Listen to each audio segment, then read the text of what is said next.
brought to you by Silver Shield Insurance. السلام علیکم ناظرین، ادبی پروگرام میں شاعر اور خواب میں خوش آمدید۔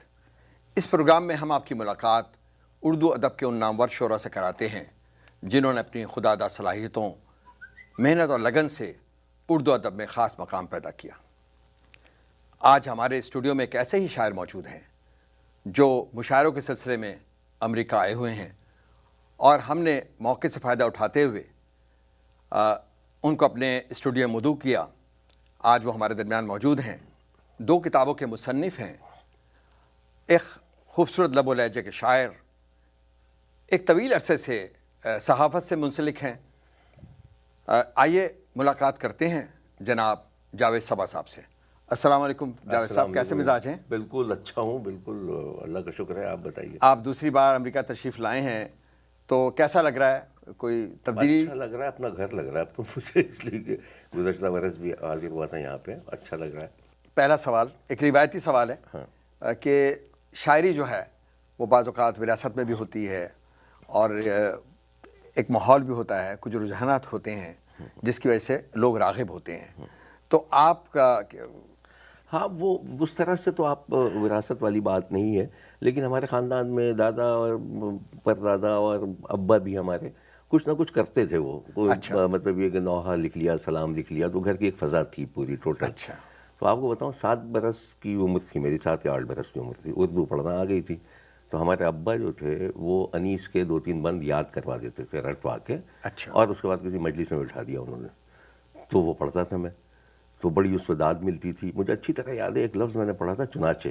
اچھا، چنانچہ، تو وہ ایک صحیح طرح لوگ چنانچہ کہتے ہیں، چنانچہ۔ اچھا، تو وہ ایک بزرگ تھے، جعفری صاحب، اب بھی مجھے ان کا نام یاد ہے، اس وقت وہ 80 برس کے ہوں گے۔ تو انہوں نے کہا بھائی یہ اس بچے نے تو کمال کر دیا، کیسا صحیح تلفظ اس نے۔ تو وہ انکریجمنٹ تھی، اندر تھا۔ پھر پڑھتے لکھتے رہے۔ پھر 9ویں جماعت میں جب میں آیا تو وہ ٹھیلے پر ایک کتاب دیکھی میں نے جس کا کوئی ٹائٹل نہیں تھا، تو وہ میں نے لے لی اس سے۔ میں نے کہا لے لوں، اس نے لے لوں، وہ فری میں دے دی اس نے جی۔ تو اس کو جب پڑھنا شروع کیا تو وہ لگا کہ یہ تو ہماری شاعری ہے یار، یہ تو مطلب یہ کہ میں ہی ہوں۔ اسی طرح کی سوچ ڈیولپ ہو رہی تھی نوجوانی، 13-14 برس کی عمر میں۔ تو بعد میں پھر پتہ یہ چلا کہ وہ ساحر لدھیانوی کی کتاب تھی۔ اچھا، تلخیاں۔ ساحر سے آپ دیکھیے ساحر کیسا وہ تھا۔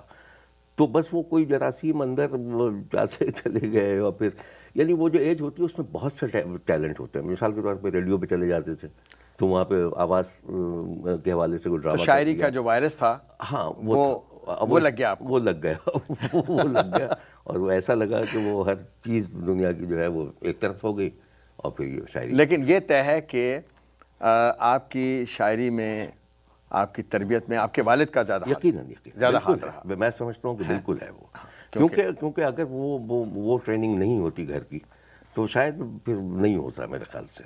اچھا، تو کبھی کوئی آپ نے شعر اپنے والد کے لیے لکھا؟ میں نے ایک نظم لکھی تھی والد کے لیے۔ اچھا، اب وہ مجھے یاد آئے تو میں سنا، کوئی 1-2 اشعار بھی یاد ہیں؟ تو اس میں یہ تھا کہ وہ نظم تھی ان کی، جب ابھی وفات ہوئی 8-9 برس پہلے، تو ایک نظم میں نے لکھی تھی کہ چلیے ابھی گفتگو ہوگی یاد آ جائے گی تو مجھے ورنہ کتاب سے دیکھ کے میں سنا دوں گا، اس میں ہے وہ نظم۔ اچھا، شاعری جو ہے وہ معاشرے پہ، اس کی اقدار پہ کتنی اثر انداز ہوتی ہے؟ بدقسمتی یہ ہے، اسے ہونا تو چاہیے، لیکن دیکھیے شاعر جو ہے نا وہ اس معاشرے کا بہت بنیادی ایک انٹلیکچوئل اگر آپ کہہ سکیں، کیونکہ اس کے جو ذرائع ہیں شاعری کے اور جو اس کے سوچنے کا عمل ہے وہ تھوڑا سا مختلف ہوتا ہے، اور وہ دل کی سطح پہ، انسانیت کی سطح پہ وہ ساری چیزیں سوچ رہا ہو، تو جو وہ باتیں لکھے گا تو اس کو اثر انداز ہونا چاہیے۔ لیکن بدقسمتی یہ ہے کہ اب شاعری برائے شاعری، شاعری برائے تفنن لی جانے لگی گا، بھائی شاعر ہے یار، یہ آدمی شاعر ہے بس، ٹھیک ہے، تو اس طرح سے تو اس کا کوئی اثر نہیں ہوتا، وقتی طور پر ہو جاتا ہے۔ لیکن بعض ایسی شاعری ہوتی ہے کہ جو ایک جنرلائزڈ وے میں جو آپ معاشرے کی عکاسی کر رہی ہوتی ہے، جیسے حبیب جالی میں فرض کیجیے یا کہیں فیض صاحب ہیں، تو وہ رہتی ہے وہ، اور وہ اس وقت استعمال ہوتی ہے جیسے ہمارے وہ شہباز شریف صاحب حبیب جالیب کی نظم اکثر وہ پڑھتے نظر آتے ہیں، حالانکہ حبیب جالیب نے انہی کے خلاف لکھا تھا، اسی طبقے کے خلاف لکھا تھا۔ آپ دیکھیں، ستم ظریفی ہے، ستم ظریفی، جی۔ تو یوں ہے۔ تو آپ حبیب جالب کو انقلابی شاعر مانتے ہیں؟ ہاں حبیب جالب بہت، میں نے بلکہ ایک ڈاکومنٹری بھی کی تھی اپنے چینل کے لیے. اچھا. حبیب جالب بالکل انقلابی شاعر تھے، اور وہ بالکل عوامی سطح کا اس پہ الزام یہ تھا کہ جی یہ مطلب یہ ادبی زبان نہیں لکھ سکتے.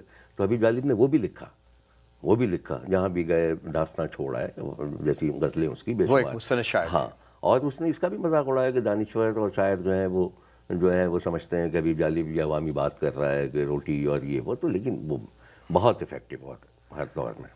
اچھا، دیار غیر سے مراد میری امریکہ، کینیڈا اور یورپ میں آپ کیا سمجھتے ہیں کہ اردو ادب جو ہے اس کا کیا معیار ہے اور اس کا کیا مستقبل ہے؟ ایک تو خوشی کی بات یہ ہے کہ اپنے وطن سے، دیش سے بہت دور بیٹھ کے ایک اجنبی ماحول آپ کہہ لیں، جی جی، اس میں اردو کے لیے جو بھی کام کیا جا رہا ہے جس سطح پہ بھی، تو اس کو تو اپریشیٹ کرنا چاہیے. وہ قابل ستائش ہے. قابل ستائش ہے.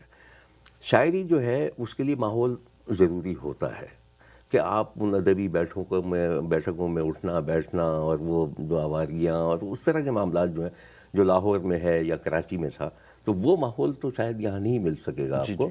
لیکن اس کے باوجود بھی جو لوگ کام کر رہے ہیں جس سطح کا بھی کر رہے ہیں، وہ میرا خیال ہے کہ اپریشیٹ کرنا چاہیے. تو آپ سمجھتے ہیں کہ جو نوجوان شعراء ہیں پاکستان میں، ان کو زیادہ مواقع ہیں کہ وہ شاعری سیکھیں بھی، اور ان کو کیونکہ ماحول میسر ہے، جبکہ یہاں پر ایسا نہیں ہے، امریکہ میں، یورپ میں نہیں ہے کہ ادبی بیٹھکیں ہوں اور نشستیں ہوں، تو آپ سمجھتے ہیں کہ یہاں کے لوگوں کو زیادہ تگ و دو کرنی پڑتی ہے؟ ہاں بالکل کرنی پڑتی ہے، اور اسی لیے شاعری کے اعتبار سے. جی ہاں، شاعری کے اعتبار سے. پھر کتابیں یہاں پہ اویلیبل نہیں ہیں، وہاں تو کتابیں بھی ہیں. حالانکہ اب تو خیر وہ آن لائن کتابوں کا سلسلہ شروع ہو گیا ہے.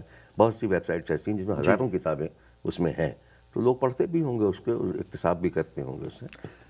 آپ ذمہ داری کیا سمجھتے ہیں کہ ادیب اور شاعر کی کیا ذمہ داری ہوتی ہے کہ وہ معاشرے کو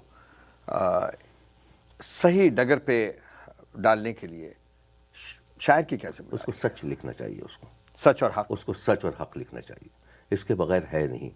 کیونکہ شاعری ہے ہی سچائی کا نام. یہ ایک الگ ڈبیٹ ہے کہ سچ کیا ہے اور جھوٹ کیا ہے، یہ ڈبیٹ الگ ہو سکتی ہے، یہ فلسفیانہ بحث ہے.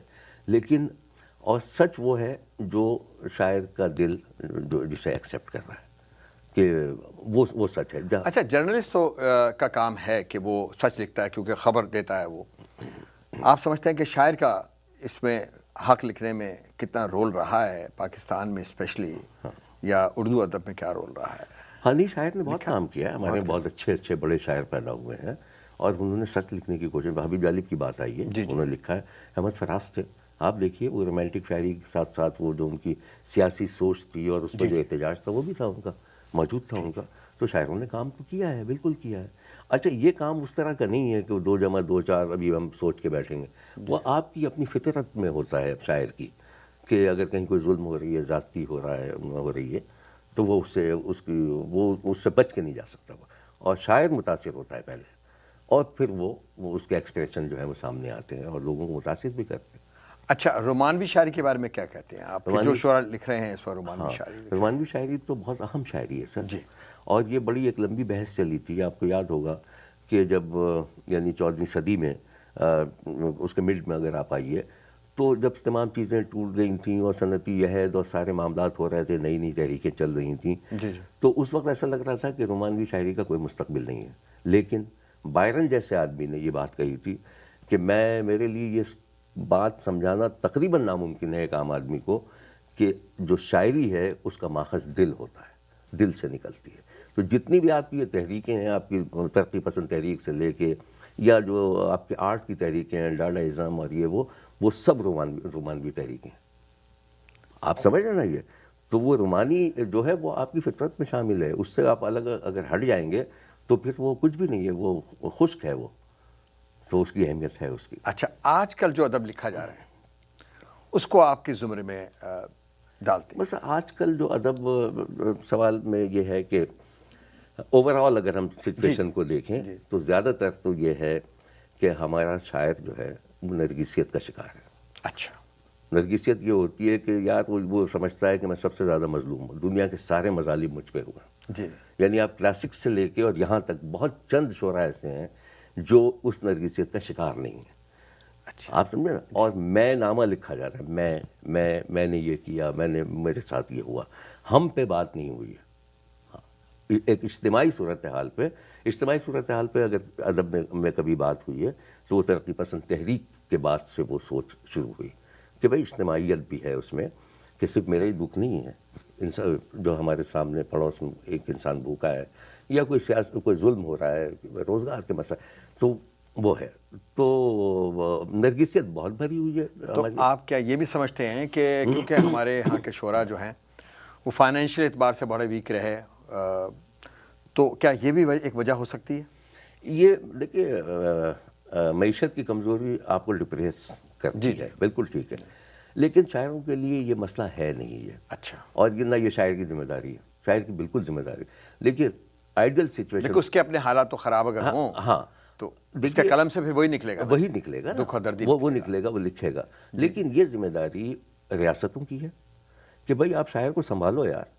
کیا آپ جان الیاس صاحب کی یہ توقع کرتے کہ صبح 5 بجے آپ دفتر چلے جائیں، 8 بجے آ جائیں.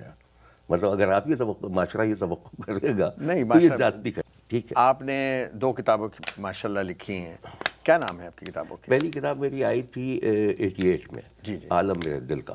عالم میرے دل کا، جی. اور اس کے بعد ایک کتاب ابھی 4 برس پہلے آئی ہے، کوئی دیکھ نہ لے. ہمارے ناظرین جو ہیں وہ آپ کی شاعری ضرور سننا چاہیں گے، تو کچھ ارشاد اپنی کتابیں جو ہمارے ناظرین کو دکھائی، اس کا ٹائٹل جو ہے. اچھا، تو ہاں وہ تو چلیے، ایک تو یہ کتاب تھی میری ابھی یہ آئی ہے. آئیے دکھائی مجھے دیجیے، یہ کوئی دیکھ نہ لے. ناظرین یہ جاوید صبا کی کتاب کوئی دیکھ نہ لے. ان کی ایک کتاب ہے عالم میرے دل کا. عالم میرے دل کا. اس کا ٹائٹل جو ہے وہ یہ میں نے ہاتھ سے لکھ لیا، خوبصورت نہیں ہے، یہ پھٹ گیا. جی. ان کی 2 ہی کتابیں ہیں. جی ہاں، 2 کتابیں. جی. ایک غزل میں سناتا ہوں آپ کو. جی ارشاد. اور لمبی بہر میں ہے، ذرا سا ڈفرینٹ ہے تھوڑی سی. جی ارشاد. یہ 15 فروری کو میں نے لکھی تھی.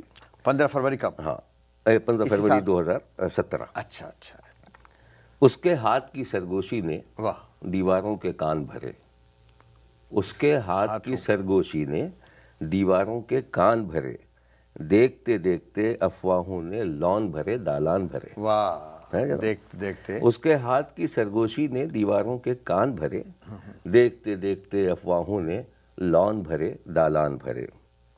جس چہرے کی دھوم مچی ہے دل کی گہری کھائی میں. بھائی صاحب جی. جس چہرے کی دھوم مچی ہے دل کی گہری کھائی میں، اس کی آنکھیں حوصلہ افزا، اس کے لب امکان بھرے. واہ. زمین دیکھیے.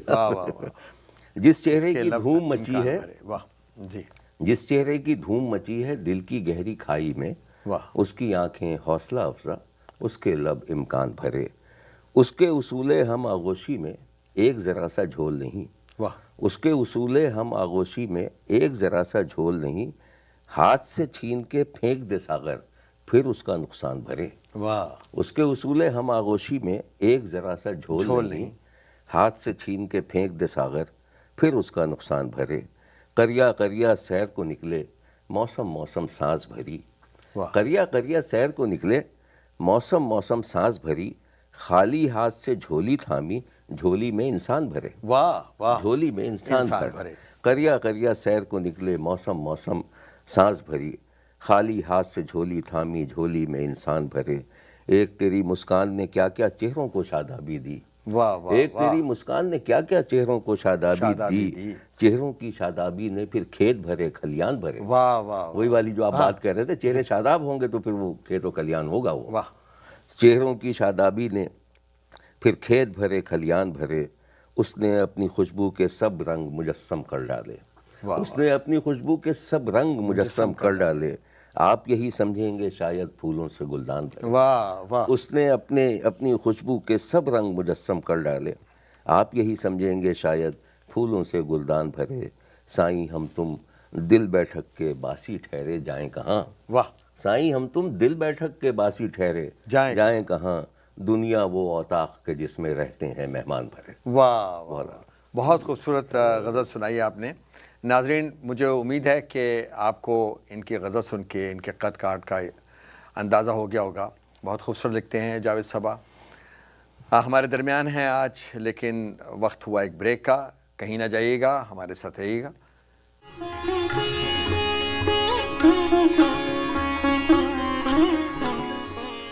Brought to you by Silver Shield Insurance. Welcome back ناظرین. ہمارے ساتھ ایک خوبصورت لب و لہجے کے شاعر جناب جاوید صاحب موجود ہیں. آئیے سلسلہ جہاں سے ٹوٹا تھا وہیں سے جوڑتے ہیں. آپ سے ایک اور سوال جناب. کہ آپ ایک شاعر بھی ہیں اور اس کے ساتھ ساتھ ایک طویل آپ کا تجربہ ہے صحافت میں. تو اور صحافت میں آپ ایک جو پروگرام بھی کرتے ہیں چینل کے اوپر جو بہت مشہور ہے اور جس میں آپ نے حقیقی جو ہمارے ہاں زخم تھے معاشرے کے جو رشتے ہوئے زخم ہیں ان کی نشاندہی کی، اس کو آپ لے کر آتے ہیں ٹیلی ویژن کے اوپر. تو اس میں ایک طرف شاعری ہے، ایک طرف حقیقی زندگی ہے. اس کو آپ بیلنس کس طرح کرتے ہیں؟ ہاں، اب آپ یہ دیکھیے اس کو بیلنس کرنے کی ضرورت ہی نہیں ہے. اچھا. کیونکہ وہی والی آپ کی بات کہ معاشرہ اور شاعر جی. یہ ایک دوسرے سے جب تک جڑے ہوئے نہیں ہوں گے، شاعر جب تک انوالو نہیں ہوگا زندگی میں، جی جی آپ کونے میں بیٹھ کے شاعری نہیں کی جا سکتی کہ میں ڈرائنگ روم بند کر لوں اور دنیا سے ناطہ توڑ دوں اور سوچوں کہ میں لکھ لوں. آپ لکھ ہی نہیں سکتے. آپ کو ماحول کے اندر رہنا آپ کو ماحول کے اندر رہنا ہے نا. جب تک آپ دیکھیں گے نہیں کہ آپ کے ارد گرد کیا ہو رہا ہے، جی جی کون بھوکا ہے کون خوش ہے، تو وہ ساری فیلنگز. تو اس جو جس پروگرام کی آپ نے بات کی شبیر تو دیکھے گا، جی جی، تو اس میں 4000 سے زائد کہانیاں لکھی ہیں اور بولی ہیں میں نے. اور یہ سب ساری کہانیاں جو حقیقی یہ سب سچی کہانیاں، سچی یہ 2-2 سطر کی خبریں ہوتی ہیں. ایک لڑکی نے خودکشی کر لی فرض کیجئے، اور اس کے پیچھے پوری کہانی. ظاہر ہے خودکشی اس نے کی ہے تو کوئی جواز تو ہے نا اس کو. تو وہ پوری ایک تحقیقی صورتحال ہوتی ہے. تو وہ چونکہ وہ سب دیکھا ہے میں نے اور اس میں رہتا ہوں، تو یہ آپ کہہ لیں کہ یہ میری شاعری کا کانٹینٹ ہے بیسیکلی. تو جب آپ کو کوئی خبر ملتی ہے تو اس کے بعد پھر اس پہ آپ انویسٹیگیشن کرتے ہیں؟ ہاں، انویسٹیگیٹ کرتے ہیں. جو وکٹمس ہیں ان سے ملاقات ہوتی ہے، ان سے کوئی رابطہ ہوتا ہے، ان کے دکھ سکھ پوچھے جاتے ہیں. اور پھر یہ مطلب اس پروگرام کی ایک خاص بات یہ بھی ہے کہ اس میں ہم مطلب ایک ولن ہے اس میں اور ایک ہیرو ہے. جی، یہ ہے بیسک آئیڈیا اس کا. ظاہر ہے. تو ولن کی تو ایسی تیسی کر دی جاتی ہے اس میں، اور اس میں ظاہر ہے دھونس دھمکیاں بھی بہت ملتی ہیں. تو وہ سب it's a part of game, کوئی ایسا مسئلہ نہیں ہے اس میں. لیکن مجھے بڑا مزہ آتا ہے اس میں، اور اس سے جو شاعری کی جو انرجی ہے وہ بڑھتی ہے. بہت ہی انرجیٹک ہو جاتا ہوں میں کہ یار یہ بات میں نے اس کے لیے کوئی آواز نہیں اٹھا رہا تھا، میں نے اٹھا دی. تو پھر وہ شاعری بنتی بھی ہے، اس سے بڑا ایک سرشاری کی کیفیت رہتی ہے. تو معاشرے سے جڑاؤ کی ایک صورتحال میری یہ بھی ہے. اور ویسے بھی ظاہر ہے کہ سوشل ہوں، لوگوں سے ملاقاتیں اور ہوتا ہے. تو یہی سب میری شاعری کا کانٹینٹ ہے. تو حقیقت جو آپ نے کہا کہ وہ ایک صحافت ایک حقیقت نگاری کی جو خبر ہے وہ خبر ہے، اور شاعری دل کے معاملات ہیں. تو اس خبر سے بھی دل کے معاملات بنتے ہیں نا، اسی میں سے دکھ سکھ ہوتا ہے. تو اس کا سدباب کیا ہے؟ معاشرتی ناانصافیوں کا سدباب آپ کیا سمجھتے ہیں؟ کرپشن کا خاتمہ جو ہے. جی جی. بھائی میں آپ کو بتاؤں کہ بہت مشکل بات ہے. میں نے اپنے ملک میں دیکھا ہے، اب بے شمار آپ کے بھی تجربے میں ہوگا، ہمارے یہاں تو بہت زیادہ ہے. یہ ممکن نہیں ہے کہ ایک فائل دوسری ٹیبل پہ موو کرنے آپ آسانی سے کروا لیں اگر آپ عام آدمی ہیں بغیر کچھ پیسے دیے ہوئے. خاص طور سے پولیس کا نظام، ٹھیک ہے، اس طرح کے کسٹم، سر یہ گڑھ ہے، یہ گڑھ ہے، اس کو ختم ہونا چاہیے. اچھا، بنیادی حق جو حقوق ہیں لوگوں کے، اس کے متعلق بتائیے کہ وہ ان کو جو بنیادی حقوق ہیں وہ ملنے چاہیے. ایکچولی دیکھیں نا، کسی کی فائل موو ہوتی ہے یا نہیں ہوتی، وہ کرپشن ہے. لیکن اگر کوئی بھوکا ہے، بنیادی حق آپ کو روٹی چاہیے، پانی چاہیے، آپ کو سیوریج کا نظام ہے، ہیلتھ کا نظام ہے، یہ بنیادی ہے نا سر، بالکل ملنا چاہیے. لیکن نہیں ملتا اس کو. اگر کوئی آدمی اپنے مکان کی لیز کرانے بھی چلا جائے، پھنس جائے وہاں پہ، تو میں تو بعض اوقات بڑا ہنستا ہوں. اور مطلب وہ ہوتا ہے کہ مشکلیں اتنی بڑی مجھ پر کہ آسان ہو گئی. غالب نے لکھا تھا تو اب وہ انیویٹیبل ہے تو پھر ہنسا جاتا. ایک افسانہ نگار گزرے ہیں، کافکا ان کا نام تھا. کیا نام تھا؟ کافکا. 40 برس کی عمر میں انتقال ہو گیا تھا. اس نے کہانی لکھی تھی جس نے انسانوں کو کیڑے مکوڑوں کی نظر سے دیکھا تھا. مثلا وہ ہنس رہا تھا کہ ایک آدمی ٹائی لگائے ہوئے جا رہا ہے تو وہ کیڑا مکوڑا جو ہنس رہا ہے کہ یار یہ کل اس کی موت واقع ہو جائے گی، یہ کیسے ٹائی لگا کے اور ایروگینٹ ہو کے گزر رہا ہے. تو میں نے بھی ایسے لوگوں کو کیڑے مکوڑوں کی نظر سے دیکھنا شروع کر دیا. کیونکہ آپ کچھ بھی نہیں ہے، یو آر نتھنگ. ایک سرٹن ایج ہے، اس کے بعد آپ ختم ہو گئے، ملٹی میں مل گئے. آپ کی جو نیکی جو لوگوں کے لیے آپ نے کام کیا ہے وہ رہ جائے گا، وہ یادگار رہ جائے گا، باقی کچھ نہیں ہے. ایسی پھوپھا میں سوسائٹی چلی جا رہی ہے. مطلب اب انسانوں کو اسٹیٹس سے پہچانا جاتا ہے، اس کی قابلیت سے نہیں پہچانا جاتا. یہ افسوسناک بات. اچھا آپ لکھتے تو ہیں، ظاہر ہے کہ جب آپ چینل پہ لکھ رہے ہیں، لیکن کوئی نثر کی کتاب یا کوئی نثر آپ نے لکھی، کوئی خاص افسانے یا کوئی خاص اسناف؟ ہاں 2008 میں کراچی آرٹس کونسل کی ادبی کمیٹی کا چیئرمین تھا. اچھا. تو پہلی عالمی کانفرنس کی تھی اس وقت. تو اس میں جتنے مقالے پڑھے گئے تھے اس کی ویڈیوز تھیں، وہ سب ٹرانسکرائب میں نے کی تھی. تو وہ ایک کتاب مرتب کیا، وہ کتاب موجود ہے. اس کے علاوہ مضامین کئی کتابوں پہ مضامین لکھے ہیں، دیباچے ہیں بے شمار. تو نثر بھی لکھتا ہوں کافی ہے. ایک بات تو میں نے بھی دیکھا ہے کہ آپ جو ہیں بعض شعراء کی بہت اچھی اچھی غزلیں ہیں وہ آپ فیس بک پہ لگاتے ہیں، اور ابھی یہ ریئلائز کرتے ہیں کہ ان کا کلام سامنے آنا چاہیے، لوگوں کو پڑھنا چاہیے. یہ آپ کی میں اس کو دریا دلی کہوں گا کہ اس کی وجہ ہے اس کی وجہ یہ ہے کہ دیکھیے میں یہ کہتا ہوں، یہ میرا پہلے میں تھا اسٹرکٹ، لیکن میں نے اپنے آپ کو تبدیل کیا، ٹھیک کیا میں نے.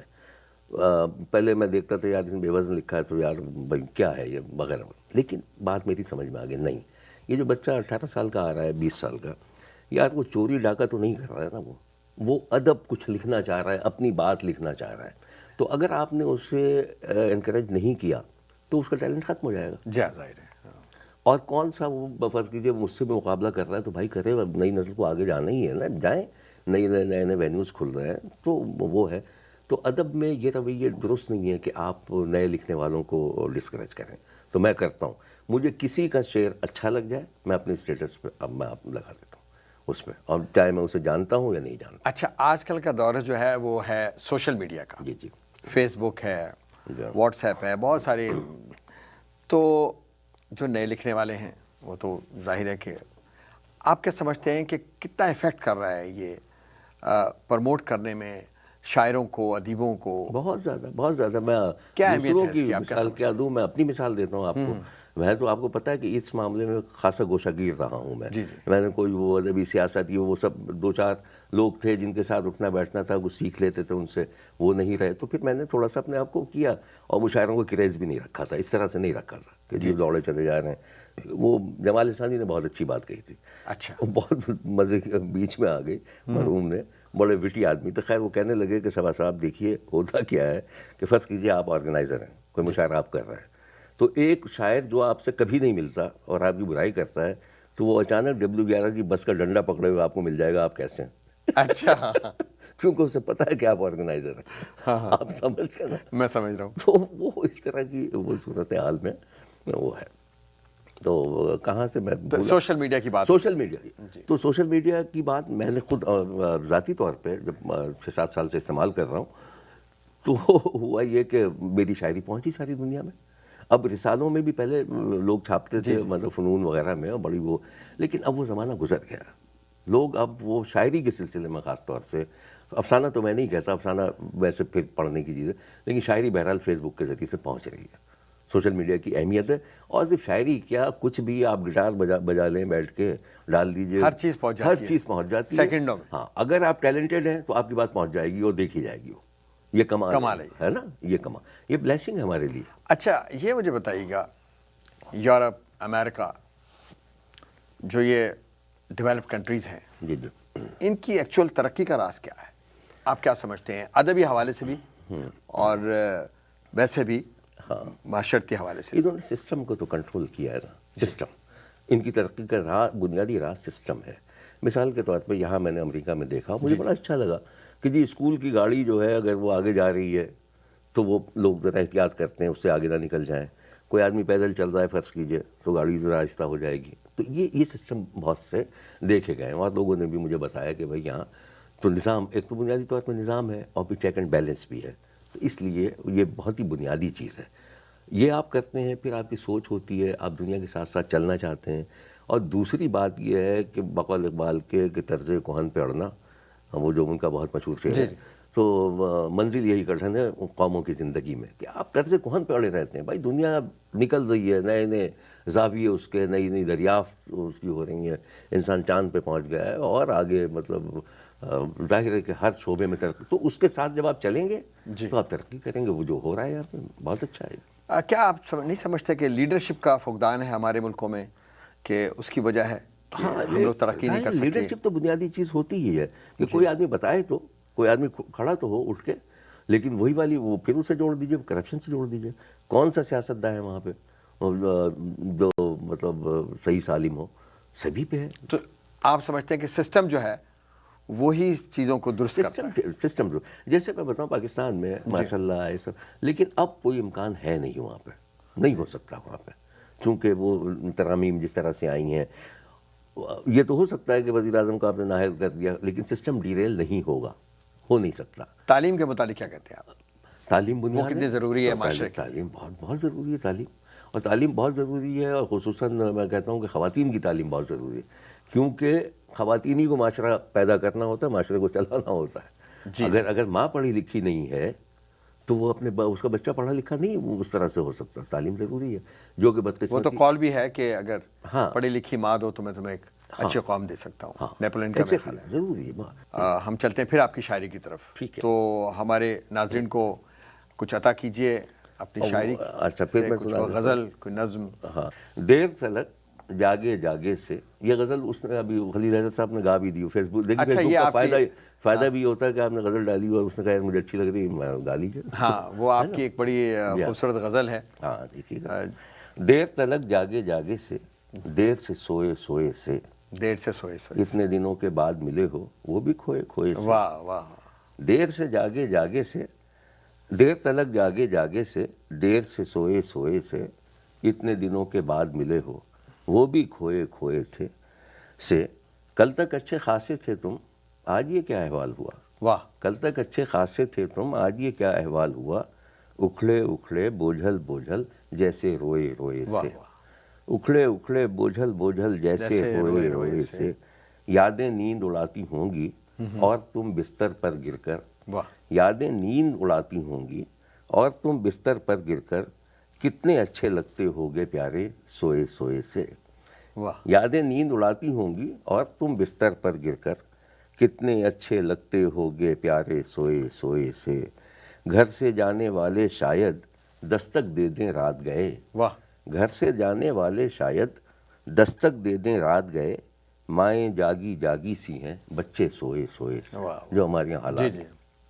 گھر سے جانے والے شاید دستک دے دیں رات گئے, مائیں جاگی جاگی سی ہیں بچے سوئے سوئے سے. شاید تم کو خبر ملی ہو میرے شہر کے لوگوں کی, شاید تم کو خبر ملی ہو میرے شہر کے لوگوں کی, آنکھیں سوجی سوجی سی ہیں چہرے روئے روئے سے. واہ واہ واہ, یہ بہت خوبصورت غزل. ناظرین, آپ کو اندازہ ہو گیا ہوگا, بہت خوبصورت غزل سنائی ہے, آپ لوگوں کو پسند آئی ہوگی. وقت کی کمی ہے. میں جاوید صاحب کا خصوصاً بہت شکریہ ادا کرتا ہوں, آپ ہمارے اسٹوڈیو میں آئے, ہماری خوش قسمتی ہے کہ آپ کا بہت شکریہ کہ بھئی آپ نے مجھے یہ موقع دیا کہ کم سے کم یہ پورے نارتھ امریکہ میں آپ کا چینل جاتا ہے. جی جی. اور میں یہ کہتا ہوں کہ ادبی پروگرام شروع کرنا ہی بڑی بات ہے. وہ کہتے ہیں جی ریٹنگ نہیں آتی, اور اس کے باوجود آپ نے شروع کیا. جی جی جی بالکل, تو آپ کا بہت شکریہ جناب. نہیں, ہم تو شکریہ بزم یاران سخن کا بھی کریں گے, جنہوں نے مشاعرے کے سلسلے میں جناب جاوید صاحب کو یہاں بلایا ہے, اور وہ ہم جو ہے ان کا انٹرویو کرنے میں کامیاب ہوئے. ناظرین, انشاءاللہ اگلے ہفتے پھر ہم ایک کسی نئے شاعر کے ساتھ آپ ملاقات کرائیں گے. تب تک کے لیے ہمیں اجازت دیجیے. اللہ حافظ.